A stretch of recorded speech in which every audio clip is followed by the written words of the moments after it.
بعض احباب ایک بہت اچھی بات کہتے ہیں، جیسے میں اپنے الفاظ میں اگر کہوں کہ ایسا محسوس ہوتا ہے کہ پروردگار عالم نے ماہ رجب کو وارم اپ میچز کے طور پر رکھا ہوا ہے،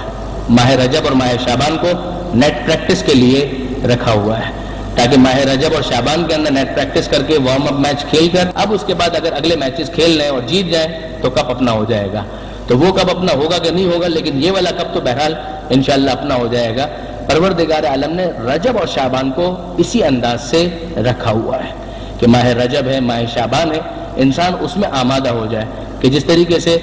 اب پچھلے جیسے جو مہینے گزرتے ہیں، جیسے ماہ رمضان گزرا، اس کے بعد وہ جو عبادت کا لیول ہوتا ہے رمضان کے مہینے میں وہ پھر نیچے آنا شروع ہوتا ہے، پھر اس کے بعد شوال ذیقات جاتا ہے، جو افراد حج پر چلے گئے وہ تو پھر چارج ہو کر آ گئے، لیکن پھر افراد جو دوسرے ہیں میجورٹی وہ سب تو نہیں جا پاتے کہ محرم ہے، سفر ہے، کچھ ایکٹیویٹیز بھی پھر تھوڑا سا نیچے ہونے لگے۔ تو اب اس کے بعد کہ ماہ رمضان پھر سے آنے والا ہے، تو اس کے لیے ماہ رجب کے اندر ایک نیٹ پریکٹس سیشن پروردگار عالم نے رکھا ہے، اور صحیح معنوں میں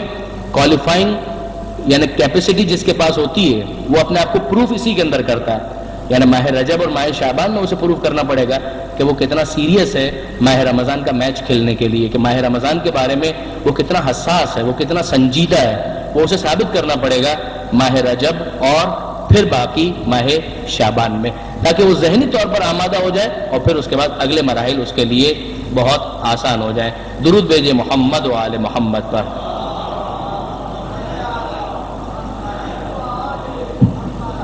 اب یہ ماہ رجب کے حوالے سے ایک بہت اہم چیز جو ہمارے سامنے آتی ہے، جس کی طرف خود قرآن مجید نے بھی متوجہ کیا، وہ یہ ہے کہ ماہ رجب ان 4 مہینوں میں شامل ہے جسے محترم مہینے کہا گیا، یعنی یہ 4 مہینے وہ ہیں کہ جسے ایون اسلام کے آنے سے پہلے کفار بھی محترم مانتے تھے۔ دیکھیے ایک لیونر کیلنڈر یا قمری جو کیلنڈر ہمارا ہے، وہ کیلنڈر اپنی جگہ پر 12 مہینوں پر مشتمل ہے،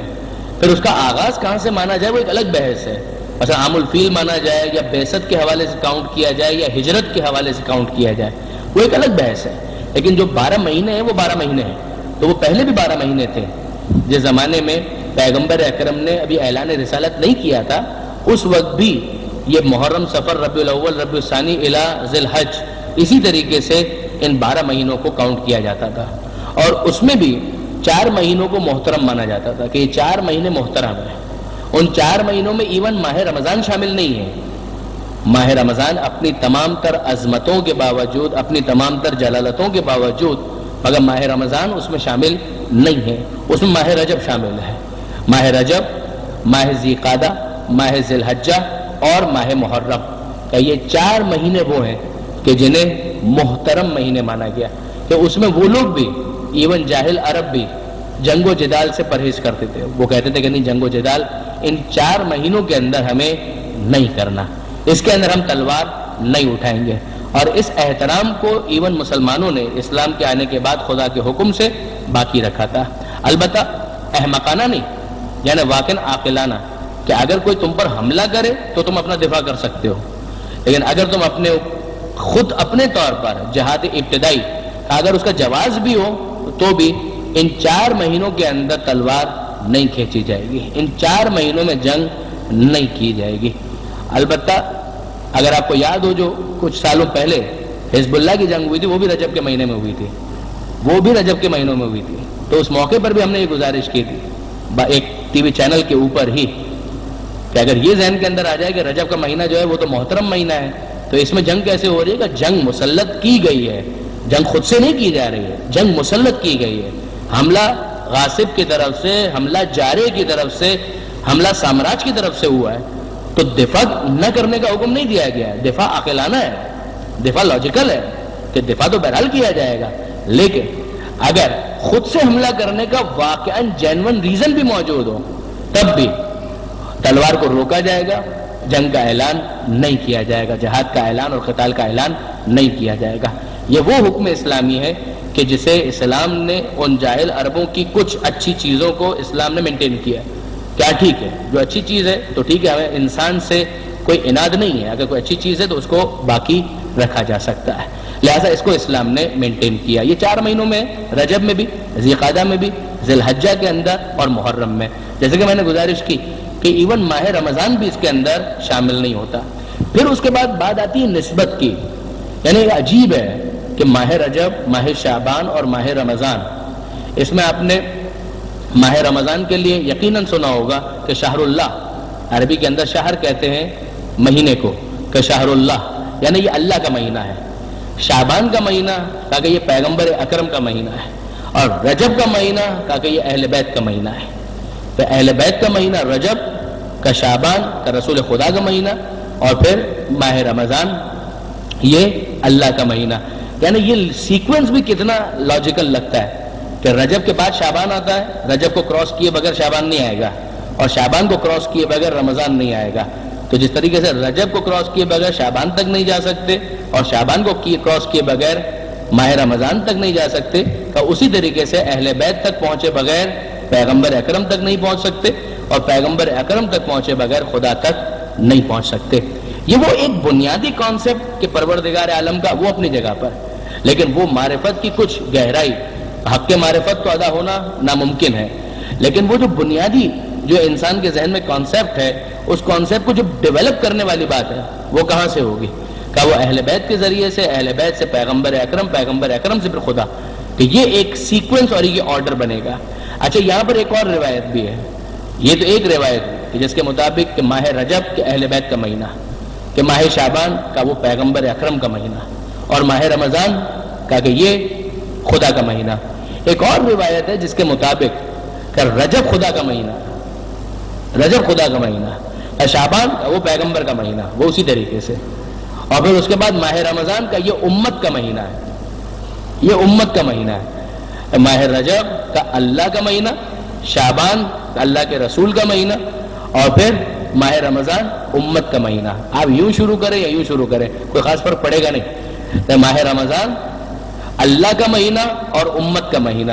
شعبان پیغمبر اکرم کا مہینہ، اور ماہ رجب کا اہل بیت کا بھی مہینہ ہے اور پروردگار عالم کا بھی مہینہ ہے۔ یعنی نسبت دونوں کی طرف ہے، دونوں طرف یہ نسبت دی گئی، آل محمد کا مہینہ اور اسی طریقے سے پروردگار عالم کا مہینہ، کہ گویا اتحاد ہے۔ ایسا نہیں ہے کہ یہ راستہ کسی اور طرف لے جائے گا، یہ راستہ خدا ہی کی طرف لے کر جائے گا۔ یعنی ان دونوں نسبتوں کو اگر ہم جمع کریں کہ اہل بیت کی طرف بھی نسبت دی گئی اور خدا کی طرف بھی نسبت دی گئی، مگر یہ نسبتیں خود بتاتی ہیں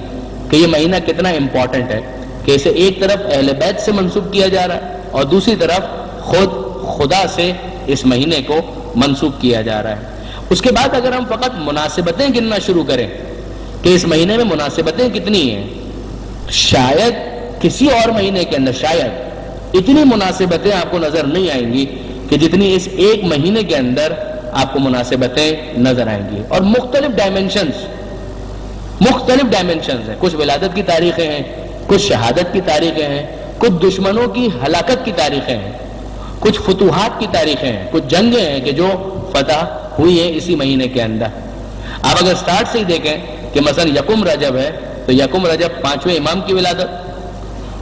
اور یکم رجب کے فوراً بعد 3 رجب کا یہ امام علی النقی علیہ السلام کی شہادت کی تاریخ، اس کے بعد پھر 5 رجب یہ ایک مرتبہ پھر امام علی النقی علیہ السلام کی ولادت کی تاریخ بنتی ہے، پھر 10 رجب کا یہ امام محمد تقی جواد علیہ السلام کی ولادت، پھر 13 رجب مولا کائنات امیر المومنین امام المتقین علی ابن ابی طالب علیہ السلام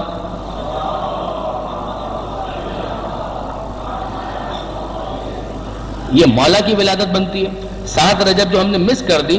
البتہ وہ 7 رجب ایک قول کے مطابق حضرت ابو الفضل عباس کی ولادت کی تاریخ زیادہ معتبر قول، بہرحال 4 شعبان کا ہے، لیکن 7 رجب کا بھی ایک قول موجود ہے۔ اس کے بعد پھر 15 رجب کے حوالے سے 2 ضعیف روایتیں، ایک ضعیف روایت ہمارے امام جناب زینب سلام اللہ علیہ، جناب زینب سلام اللہ علیہ کے حوالے سے یہ روایت بنتی ہے۔ ایک روایت بنتی ہے چھٹے امام کی شہادت کے حوالے سے کہ چھٹے امام کی شہادت 15 رجب کو ہوئی، البتہ ضعیف روایت ہے، زیادہ معتبر روایت جو ہے وہ 15 شوال اور پھر 25 شوال کی ہے۔ لیکن 15 شوال ہو یا 25 شوال، رجب کے مہینے کے اندر بھی ایک نسبت چھٹے امام کی شہادت کی موجود ہے، وہ 15 رجب کی۔ پھر اس کے بعد 15 رجب ہی کو تحویل قبلہ 2 ہجری میں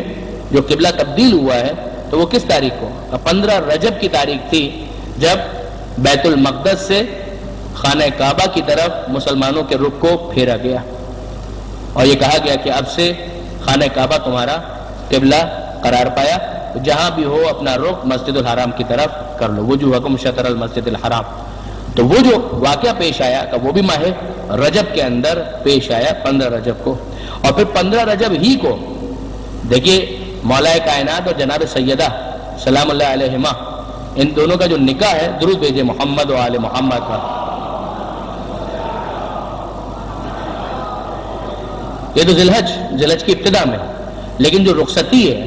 اس میں گیپ ہے، نکاح اور رخصتی کے درمیان گیپ ہے۔ جس طریقے سے ہوتا ہے کہ نکاح کے بعد تھوڑا گیپ اور اس کے بعد رخصتی ہو، یہ خود مولا کائنات اور جناب سیدہ کی شادی میں بھی اسی طریقے سے ہوا، نکاح ہوا اور نکاح کے بعد پھر گیپ اور گیپ کے بعد پھر رخصتی ہے۔ تو یہ ذی الحجہ کے اندر نکاح ہوا اور پھر 15 رجب کو رخصتی ہوئی جناب سیدہ کی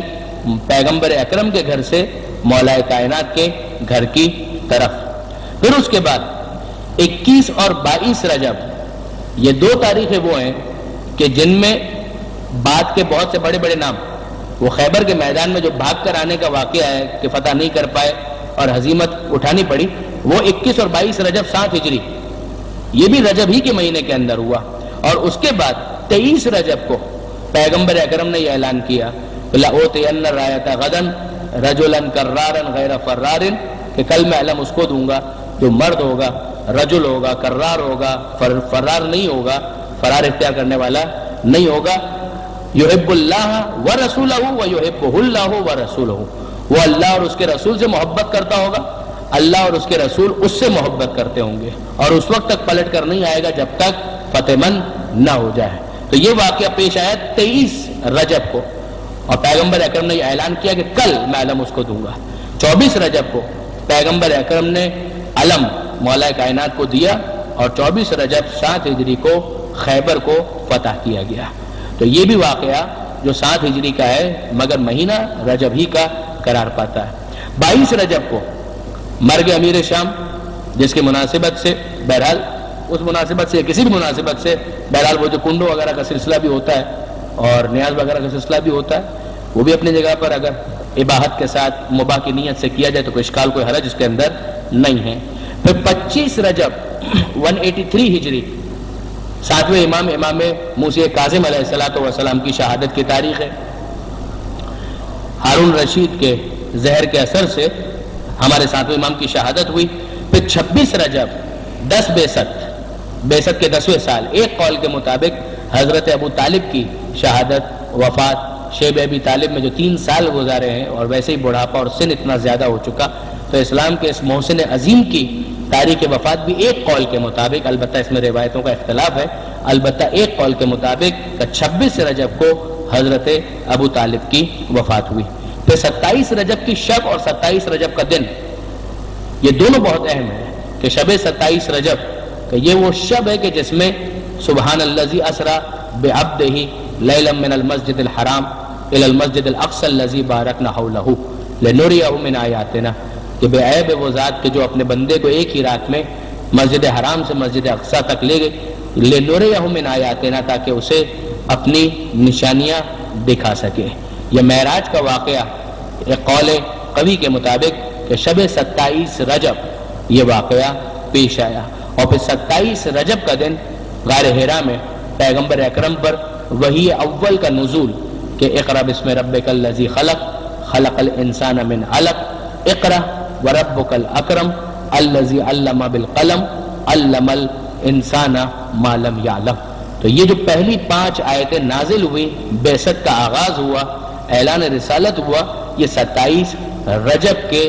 دن یہ واقعہ پیش آیا جب پیغمبر اکرم 40 سال کے ہو چکے تھے۔ اعلان رسالت، ورنہ نبی اور نبوت تو کنت نبیا و آدم بین الماء والطین، کہ میں اس وقت بھی نبی تھا جب آدم مٹی اور پانی کے درمیان تھے۔ 28 رجب اس اعتبار سے بہت اہم تاریخ ہے، یہ وہ تاریخ ہے جب آل محمد کا قافلہ مدینہ منورہ سے نکلا اور بالآخر کربلا پہنچ کر جام شہادت نوش کیا۔ مکہ معظمہ میں رکے، پھر مکہ معظمہ سے کوفہ کی طرف متوجہ ہوئے اور راستے میں کربلا پہنچے، اور کربلا میں وہ سانحہ عظیم پیش آیا۔ اسی مہینے کے اندر بعض اور امپورٹنٹ تاریخیں بھی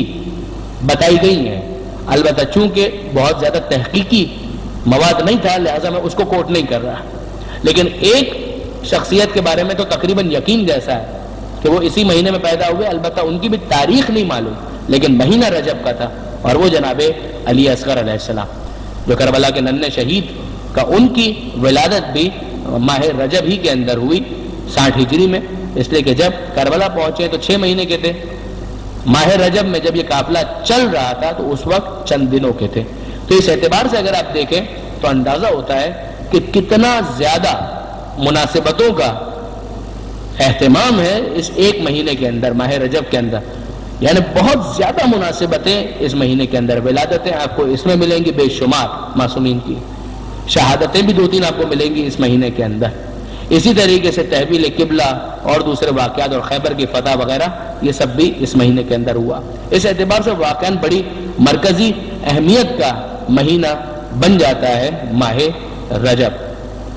اب اس کے بعد ہم تھوڑا سا مفاتیح الجنان کی طرف بڑھیں اور دیکھیں کہ شیخ عباس قمی جو روایت نقل کرتے ہیں اس کے اندر معصومین نے اس مہینے کے حوالے سے کیا کچھ بیان کیا ہے۔ درود بھیجیے محمد و آل محمد پر۔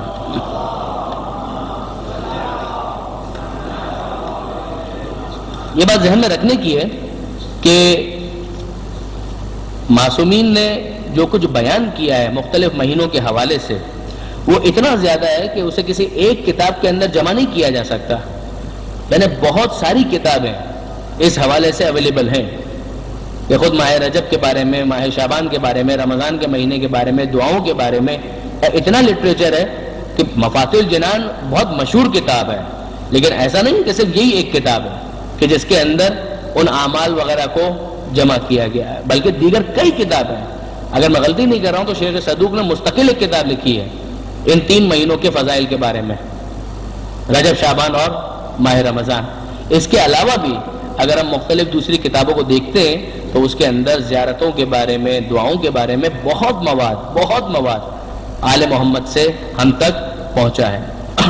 خصوصیت کے ساتھ ماہ رجب کے بارے میں شیخ عباس قمی کے ارشاد فرماتے ہیں کہ رجب کے مہینے کے اعمال اور فضیلت میں یہ فصل ہے، یعنی یہ والا جو چیپٹر ہے ہمارا، یہ رجب اور شعبان کے مہینے کی فضیلت کے بارے میں ہے۔ فرماتے ہیں جاننا چاہیے کہ رجب اور شعبان اور رمضان کے مہینے کافی فضیلت والے ہیں اور ان کی فضیلت میں بہت روایات وارد ہوئی ہیں، بلکہ جناب رسول خدا صلی اللہ علیہ وآلہ وسلم سے روایت ہے، اب یہ وہی روایت جو میں آپ کی خدمت میں عرض کر چکا ہوں کہ رجب کا مہینہ اللہ کا بہت بڑا مہینہ ہے اور کوئی مہینہ بھی اس کے احترام اور فضیلت کو نہیں پہنچ سکتا۔ کافروں سے لڑائی اس مہینے میں حرام ہے، جس کی تشریح میں نے گزارش کی۔ رجب اللہ کا مہینہ، شعبان میرا مہینہ اور رمضان المبارک میری امت کا مہینہ ہے۔ جو شخص رجب کے ایک دن روزہ رکھے گا اللہ کی بہت بڑی خوشنودگی کا مستحق ہوگا۔ اب آپ دیکھیں گے کہ روزے کے حوالے سے کتنی تاکید، بار بار تاکید آئے گی، روزہ روزہ روزہ روزہ، کہ یہ ماہ رجب کا روزہ، ماہ رجب کا روزہ، اور اس کی وجہ ثواب، پروردگار عالم کا قبول کرنا، پروردگار عالم کا راضی ہونا، جنت میں یہ مل جائے گا وہ مل جائے گا، اتنے انسینٹیوز بیان کیے گئے، وجہ سمجھ میں آتی ہے کہ گویا ذہنی طور پر آمادہ کیا جا رہا ہے کہ ماہ رجب میں انسان روزے رکھے، ثواب بھی حاصل کرے اور اپنے آپ کو تیار کرے ماہ رمضان کے لیے، تاکہ ماہ رمضان میں اچانک روزوں کا سامنا نہ کرنا پڑے۔ ماہ رجب ہی کے اندر انسان اتنا تیار ہو چکا ہو کہ پھر اگر ماہ رمضان میں روزہ وہ رکھے تو اسے خستگی کا احساس اتنا زیادہ نہ ہو۔ ظاہر ہے کہ practice makes a man perfect, perfection کی طرف انسان جانے لگتا ہے۔ فرماتے ہیں رجب کے ایک دن جو بھی روزہ رکھے گا وہ اللہ کی بہت بڑی خوشنودگی کا مستحق ہوگا اور اللہ کا غضب اس سے دور ہوگا اور جہنم کے دروازوں میں سے ایک دروازہ اس پر بند کر دیا جائے گا۔ 7ویں امام کی روایت کہ جو شخص رجب میں سے ایک دن روزہ رکھ لے تو اس سے جہنم کی آگ 1 سال کے رستے کے اندازے کے برابر دور ہو جائے گی، اور جو شخص 3 دن روزہ رکھ لے ماہ رجب میں تو اس پر جنت واجب ہو جائے گی۔ پیغمبر اکرم فرماتے ہیں کہ جنت میں ایک نہر کا نام ہے رجب جنت میں ایک نہر کا نام ہے جو دودھ سے زیادہ سفید اور شہد سے زیادہ شیریں ہے. جو شخص اس کے ایک دن میں روزہ رکھے تو وہ ضرور اس نہر سے پانی پیے گا. یعنی ماہ رجب میں روزہ رکھو, نہر رجب سے استفادہ کرو. یہ ایک طرح سے مارکیٹنگ والا انداز ہے. آپ اگر ایمانداری کی بات دیکھیں کہ پروردگار عالم اگر وہ ایڈورٹائزمنٹ کیمپین جس طریقے سے چلتی ہے کہ کیا آپ چاہتے ہیں کہ جنت کی نہر رجب سے استفادہ کریں, اس سے آپ پانی پینا چاہتے ہیں؟ اگر آپ پینا چاہتے ہیں تو بسم اللہ, یہ ماہ رجب آ گیا, اس کا روزہ رکھیے, وہاں پر آپ کو پاس دے دیا جائے گا, دکھا کر آپ پانی پی سکتے ہیں. پاس بھی دکھانے کی ضرورت نہیں ہے, ملائکہ کے پاس تو سب چیزیں کمپیوٹرائز جب ہمارے پاس ہو سکتی ہیں تو وہاں پر سب چیزیں بالکل فیڈڈ موجود ہیں, کسی قسم کی الگ سے پاس کی ضرورت بھی نہیں ہے. البتہ یہ ہے اپنی جگہ پر, یہ تو بات یعنی تھوڑا سا عذرائے مزاح آ گئی, ورنہ بعض روایتوں کے اندر ہے کہ جب تک مولا کائنات کی طرف سے کسی کے پاس جواز موجود نہ ہو, جواز یعنی پاسپورٹ جس کو آج بھی عرب کہتے ہیں جواز السفر, یعنی سفر کا جواز یعنی پاسپورٹ کا, وہ نہ ہو تو اسے جنت میں داخلہ نہیں مل پائے گا. تو وہ ایک دوسرا ایک اینگل ہے جو ہمارے سامنے آتا ہے. فرماتے ہیں کہ یہ ایک نہر کا نام ہے جو دودھ سے زیادہ سفید اور شہد سے زیادہ شیریں ہے. جو شخص اس کے ایک دن میں روزہ رکھے تو وہ ضرور اس نہر سے پانی پیے گا. چھٹے امام فرماتے ہیں کہ پیغمبر اکرم نے کہا کہ رجب کا مہینہ میری امت کے لیے استغفار کا مہینہ ہے. اس مہینے میں بہت زیادہ گناہوں سے معافی مانگو کیونکہ خداوند بخشنے والا مہربان ہے. اور رجب کو اسب بھی کہتے ہیں کیونکہ اللہ کی رحمت اس مہینے میں میری امت پر زیادہ برستی ہے. اس کو بعض علماء نے سمجھاتے ہوئے یہ ارشاد فرمایا کہ جس طریقے سے ایک تو ہوتا ہے کہ کبھی آپ ڈراپر کے ذریعے سے پانی ڈالیں تو 1 قطرہ 2 قطرہ 3 قطرہ 5 قطرے 10 قطرے 15 قطرے اس طریقے سے گرے گا, اور ایک یہ ہے کہ نہیں آپ اوپر سے بالٹی کو انڈیل دیں تو وہ ایک دم موسلا دھار جو بارش ہوتی ہے کہ وہ یہ اس میں ڈرزل کے اندر یا کیا اس کو کہتے ہیں, میں اگر بھول رہا ہوں لفظ اس کے لیے, بوندا باندی, ایک بوندا باندی والی کیفیت ہوتی ہے اور ایک موسلا دھار بارش ہوتی ہے. کہ عام مہینوں میں بھی پروردگار عالم کی رحمت برستی ہے, مگر وہ پروردگار عالم کی رحمت اگر بوندا باندی کے انداز میں برستی ہے تو رجب کے مہینے میں موسلا دھار بارش کی صورت میں برستی ہے کہ جس کے بعد یعنی ہر طرف جل تھل ہو جائے تو وہ والی کیفیت پیدا ہو جاتی ہے. فرماتے ہیں کہ اس میں میری امت پر رحمت بہت زیادہ برستی ہے. تم بہت زیادہ اس مہینے میں یہ پڑھا کرو کیا کہ استغفر اللہ واسألہ التوبہ, کہ یہ تو پہلا عمل جو اسی روایت کے اندر معصوم نے ارشاد فرمایا, استغفر اللہ واسألہ التوبہ,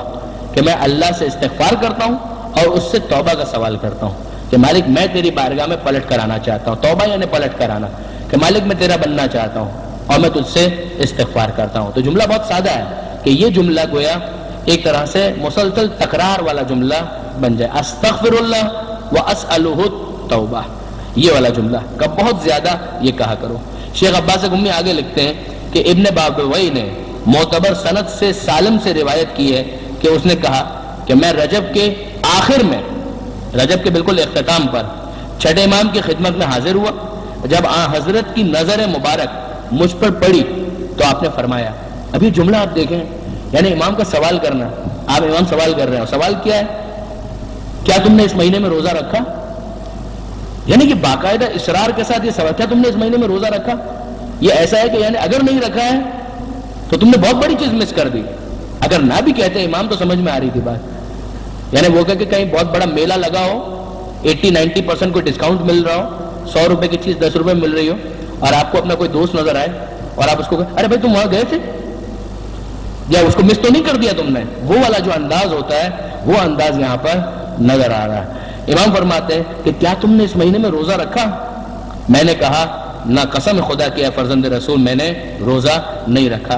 امام نے فرمایا کہ تجھ سے اتنا ثواب مس ہو گیا ہے, اتنا ثواب تو نے کھو دیا ہے کہ جس کا اندازہ سوائے ذات خدا کے اور کوئی نہیں جانتا, یعنی کوئی فرشتہ بھی اس کا حساب نہیں رکھ سکتا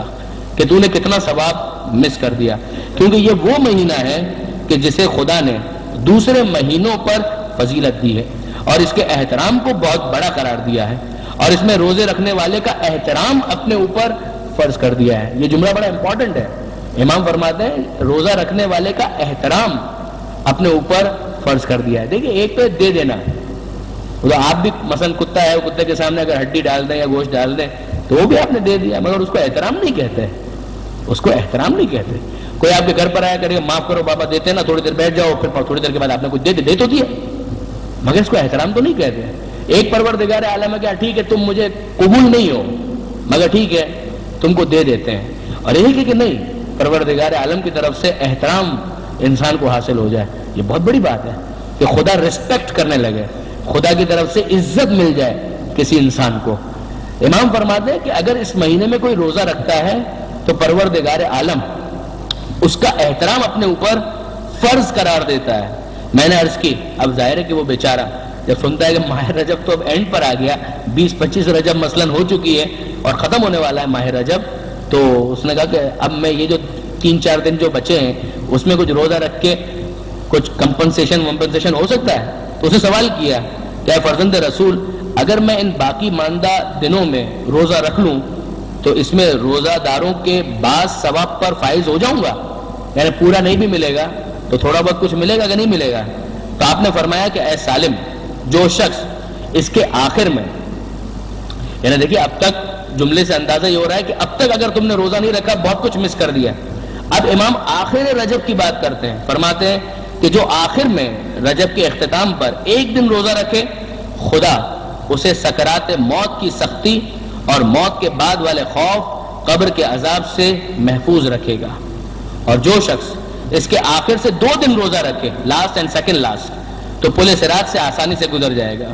اور جو شخص اس کے آخر میں سے 3 دن روزہ رکھے تو وہ قیامت کے بہت بڑے خوف اور اس دن کی سختی اور ڈر سے محفوظ رہے گا، اور اسے جہنم سے براعت عطا ہوگی، یعنی جہنم سے نجات مل جائے گی۔ پھر اس کے بعد مزید دیگر کچھ باتیں ہیں جو شیخ عباس قمی نے ارشاد فرمائی ہے۔ اب اس کے بعد ظاہر ہے کہ جب روزے کی اتنی تاکید ہے تو انسان کا دل چاہتا ہے کہ ہاں واقعاً ماہ رجب میں روزہ رکھیں، یعنی اس کا آغاز ہو جاتا ہے پہلی رجب سے ہی، یعنی الگ الگ تاکید کے ساتھ۔ مثلا حضرت نوح علیہ السلام کے بارے میں ابھی آتے ہوئے گھر سے ثواب الاعمال اور عقاب جو شیخ صدوق کی بہت مشہور کتاب ہے، اس کا اردو ترجمہ بھی ہوا، اس کے اندر اگر آپ دیکھیں رجب کے روزوں کے حوالے سے جو کچھ روایتیں شیخ نے لکھی ہیں، اس کے اندر ایک روایت یہ بھی ہے کہ حضرت نوح علیہ السلام نے جب وہ کشتی میں سوار ہو رہے تھے، کشتی چلنے والی تھی، تو رجب کا مہینہ تھا، پہلی رجب کی تاریخ تھی، تو اس میں حضرت نوح علیہ السلام نے جتنے افراد سوار تھے ان سب سے کہا کہ آج روزہ رکھو، اور پھر امام کا یہ قول کہ آج اگر کسی نے روزہ رکھا تو خدا اس کے اور جہنم کے درمیان 1 سال کی مسافت کے برابر فرق ڈال دیتا ہے۔ تو بہت تاکید کہ ماہ رجب کا روزہ۔ اب جب اتنی تاکید ہم سنتے ہیں کہ ماہ رجب میں روزہ رکھنا ہے تو پھر ظاہر ہے کہ انسان میں جوش پیدا ہوتا ہے۔ مجھے خود یاد ہے میں نے پہلی مرتبہ کب یہ ساری فضیلت سنی تھی، حضرت مولانا صادق حسن صاحب سے، جب انجمن خدام القرآن کے اندر تقریباً جتنی بھی اہم چیزیں ہیں ان کی طرف سب سے پہلے تو شاید انہوں نے متوجہ کیا اپنے دروس کے اندر، اور کون سا ایسا موضوع ہے کہ جس پر اس مرد بزرگ نے بیان نہیں کیا اور کچھ نہ کچھ ہدایت اور رہنمائی نہیں فرمائی ہے۔ واقعاً پروردگار عالم ان کو ہمیشہ سلامت رکھے، تو انہوں نے اس کو بیان کیا تھا اور ساری چیزیں۔ لیکن جب ہم مثلا توجہ کرتے ہیں کہ ہم ماہ رجب کے روزے، ماہ رجب کے روزوں کی فضیلت، یہ ساری چیزیں، تو اس کے بعد ایک دم دل چاہتا ہے کہ ہاں ٹھیک ہے یار ایسا کرتے ہیں کہ ماہ رجب کے 30 روزے رکھ لیتے ہیں، مگر اس وقت ہمارے سامنے ایک مسئلہ شرعی آ جاتا ہے، اور وہ مسئلہ شرعی کیا آتا ہے؟ وہ مسئلہ شرعی آتا ہے کہ اگر کسی کے اوپر قضا روزے ہیں تو وہ مستحب روزے نہیں رکھ سکتا۔ اگر آپ کے اوپر کوئی ادھار ہے تو آپ پہلے ادھار چکائیے، اس کے بعد پھر دوسرا کوئی معاملہ ہو سکے گا۔ یہ تو نہیں ہو سکتا نا کہ ادھار آپ کے اوپر ہے اور آپ خواہ مخواہ کی دوسری چیزوں کے اندر پڑ جائیں۔ نماز میں ایسا نہیں ہے، اگر نماز قضا بھی ہو تو مستحب نماز پڑھی جا سکتی ہے، لیکن روزوں میں ایسا معاملہ نہیں ہے۔ روزوں میں فقہا کا متفقہ فیصلہ ہے کہ اگر کسی کے اوپر قضا روزے ہیں تو اس کی ذمہ داری یہ ہے کہ پہلے وہ اپنے قضا روزوں کو پورا کرے، اس کے بعد پھر مستحب روزے رکھ سکتا ہے۔ یہ مسئلہ اس لیے اور بھی امپورٹنٹ بن جاتا ہے کہ شریعت کے حکم کے مطابق پچھلے رمضان میں جو ماہ رمضان گزر گیا اس میں اگر کسی کا کوئی روزہ قضا ہو گیا تھا تو اس کی ذمہ داری ہے کہ اگلے ماہ رمضان سے پہلے اپنے اس ادھار کو ختم کرے، اپنی اس لائبلٹی کو ختم کرے۔ اس ادھار کو چکائے. یعنی وہ روزہ اگر پچھلے ماہ رمضان میں 2 روزے 3 روزے 5 روزے 10 روزے خدا نہ کرے کسی بھی وجہ سے، جان بوجھ کے تو کون چھوڑتا ہے، میں توقع نہیں کرتا، سفر کی وجہ سے، بیماری کی وجہ سے، کسی بھی وجہ سے اگر روزے چھوٹ گئے تھے، خواتین کے مخصوص ایام کی وجہ سے اگر روزے نہیں رکھ سکے تو پھر ذمہ داری یہ ہے کہ پہلے ان روزوں کو رکھے اور اس کے بعد پھر مستحب روزوں کی نیت سے روزہ رکھا جائے. اب اس میں بعض علماء کا یہ قول واقعاً بڑا لطیف ہے. وہ فرماتے ہیں کہ بعید پروردگار عالم سے کہ اگر ماہ رجب کے اندر کوئی اپنے قضا روزے رکھے تو پروردگار عالم اس خاص ثواب سے اسے محروم کر دے. جب پروردگار عالم اس کا خزانہ، اس کی کوئی حد تو نہیں ہے، وہ تو دینا چاہتا ہے اپنے بندوں کو. تو اگر بندہ اس طرف اور تڑپ کے ساتھ کہ مالک قضا روزے ہیں میں کیا کروں لیکن اسی بہانے میں قضا روزے تو رکھ رہا ہوں، تو بعید ہے کہ پروردگار عالم اسے ماہ رجب کے مستحب روزوں کے ثواب سے محروم کرے. تو ایک پن دو کاج ہو جائے گا، ایک تیر سے دو شکار، کہ قضا روزے بھی ہو گئے اور ساتھ ساتھ مستحب روزوں کا ثواب بھی انسان کو حاصل ہو گیا. یہ بہترین موقع ہے کہ انسان ماہ رجب کے اندر یہ دونوں کام انجام دے لے کہ قضا روزے بھی ہو گئے اور مستحب کا ثواب بھی مل گیا. البتہ نیت قضا روزے کی ہی ہوگی. ایک مرتبہ قضا روزے مکمل ہو جائے پھر اس کے بعد مستحب روزے رکھے جا سکتے ہیں. البتہ امام خمینی اور آیت اللہ خامنہئی کے نزدیک تو اگر کسی قسم کا بھی کوئی روزہ ذمے پر ہے، چاہے وہ نظر کا ہو چاہے کوئی اور ہو، اس کے ہوتے ہوئے بھی پھر مستحب روزہ نہیں رکھا جا سکتا. لیکن آغا خوئی اور آغا سیستانی فرماتے ہیں کہ نہیں، صرف قضا روزہ جو رمضان کا ہے اگر وہ ہے تو پھر اس کی موجودگی میں مستحب روزہ نہیں رکھا جا سکتا. دوسرے روزے اگر ہیں تو پھر مستحب روزہ رکھا جا سکتا ہے، اشکال نہیں ہے. تو یہ ایک بات ہو گئی اس مسئلہ شرعی کے حوالے سے، اور اس کے ساتھ ہی آج کی گفتگو ہم مکمل کرتے. کل انشاءاللہ مزید ماہ رجب اور ماہ رجب کے اعمال کے حوالے سے گفتگو ہوگی. یہ میرے خیال میں ایک بکلیٹ ٹائپ کا تقسیم کیا جا رہا ہے جس کے اندر ماہ رجب کے کچھ اعمال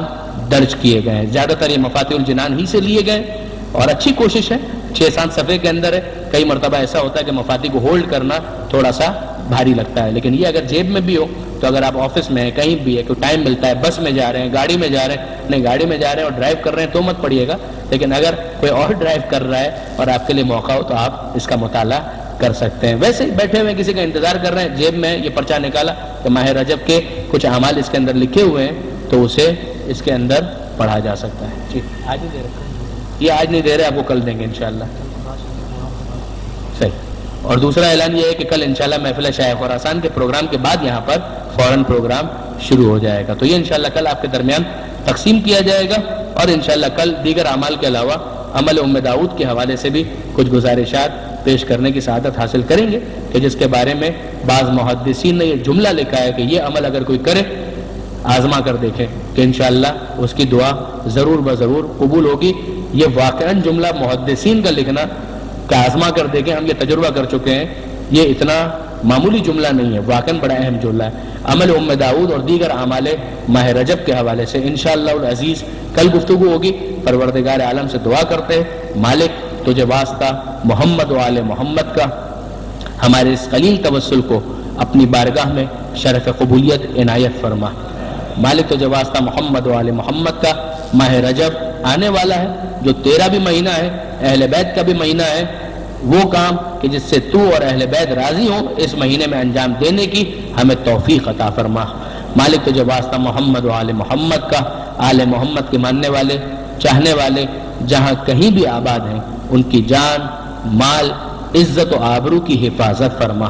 مالک تجھے واسطہ محمد و آل محمد کا بیماروں کو شفائے کامل اور عاجل عطا فرما. بے روزگاروں کو رزق حلال عطا فرما. جو برسر روزگار ہیں ان کے رزق میں برکت اور کثرت عطا فرما. جو بے اولاد ہیں انہیں اولاد صالح عطا فرما. جو صاحبان اولاد ہیں انہیں اولاد کی صحیح تربیت کی توفیق عطا فرما. مالک ہمیں اپنے گھرانے کی اصلاح، اپنے اداروں کی اصلاح، خصوصاً اپنے تعلیمی اداروں کی اصلاح زمانے کے امام کی خواہشات کے مطابق کرنے کی توفیق عطا فرما. مالک تجھے واسطہ محمد و آل محمد کا تمام علماء کرام، مراجع اعظام اور مقام معظم رہبری کی حفاظت فرما. انقلاب اسلامی کی حفاظت فرما. اس انقلاب کو زمانے کے امام کے انقلاب سے متصل فرما. اس انقلاب کے دشمنوں کو نیست و نابود فرما۔ مالک تجھے واسطہ محمد و آل محمد کا وطن عزیز پاکستان کو استحکام عطا فرما۔ وطن عزیز کو ہر قسم کی داخلی خارجی پریشانیوں سے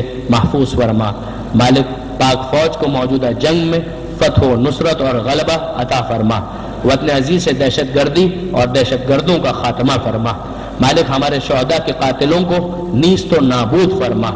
مالک ہمارے شہداء کے درجات بلند ہیں، انہیں بلند تر فرما۔ مالک پاک فوج کے شہداء کی شہادت کو اپنی بارگاہ میں قبول فرما۔ مالک تجھے واسطہ محمد و آل محمد کا ظالموں اور ظلم کے خاتمے کے لیے امام زمانہ کے ظہور میں تعجیل فرما، ہمیں ان کے آوان و انصار میں شمار فرما۔ ربنا تقبل منا انک انت السمیع العلیم وتب علینا انک انت التواب الرحیم۔